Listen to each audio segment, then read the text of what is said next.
প্রিয় শিক্ষার্থীরা আসসালামু আলাইকুম। আমাদের আজকের ক্লাসের টপিক হচ্ছে বিজনেস প্রফিট এবং ইকোনমিক প্রফিট। তাহলে আমরা জানবো বিজনেস প্রফিট কি, ইকোনমিক প্রফিট কি। সো প্রথমে হচ্ছে বিজনেস প্রফিট।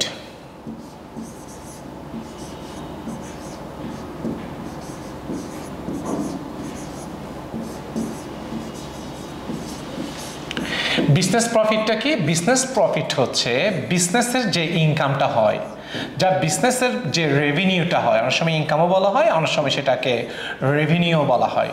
তাহলে বিজনেসের যে ইনকাম হয়, হ্যাঁ, সে বিজনেসের ইনকাম থেকে আমরা যখন বিজনেসের এক্সপেন্সগুলো যখন মাইনাস করব, সো বিজনেসের ইনকাম থেকে বিজনেসের এক্সপেন্স যখন মাইনাস করব, আমরা যে জিনিসটা পাবো সেটাকে আমরা কি বলবো? সেটাকে আমরা বলবো বিজনেস প্রফিট। আর একটা হচ্ছে ইকোনমিক প্রফিট।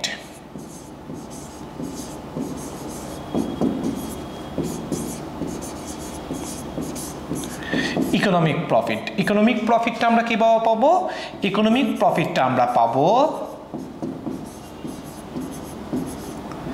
বিজনেস ইনকাম থেকে, বিজনেসের যে ইনকামটা হয় সে ইনকাম থেকে বিজনেস প্রফিট আমরা মাইনাস করব, বিজনেস এক্সপেন্স মাইনাস করব। এরপর আমরা আরেকটা জিনিস মাইনাস করব যেটাকে বলা হয় অপরচুনিটি কস্ট।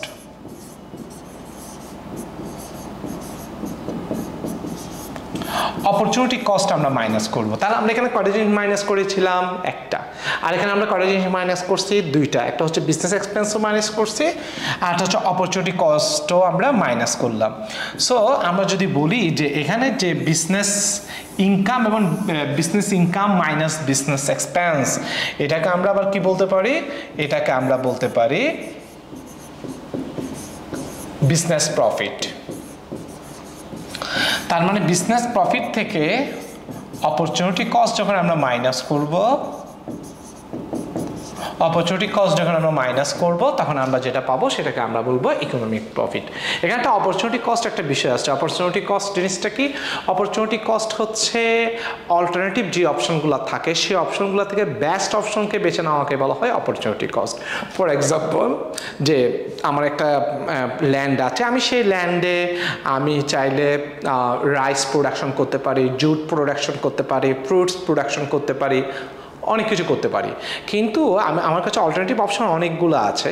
তো আমি রাইস প্রোডাকশন করব। রাইস প্রোডাকশন করতে গিয়ে আমি যে প্রোডাকশনগুলো ছেড়ে দিলাম, তার মধ্যে সবচেয়ে ভ্যালুয়েবল ছিল জুট। এক্ষেত্রে রাইসের অপরচুনিটি কস্ট কোনটা হবে? জুটটাই হবে।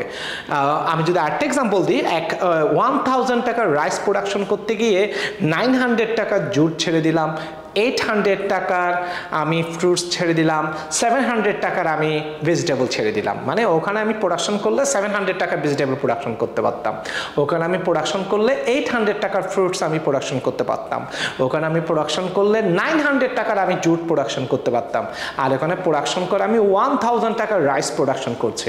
সো 1000 টাকার রাইস প্রোডাকশন করতে গিয়ে 900 টাকা যে জুট, সবচেয়ে ভ্যালুয়েবল যেটা, সেই জুট যেটা ছেড়ে দিচ্ছে, সেই জুটের কস্টটাকে আমরা বলবো অপরচুনিটি কস্ট। ভালো থাকবে সবাই। আল্লাহ হাফেজ। আসসালামু আলাইকুম।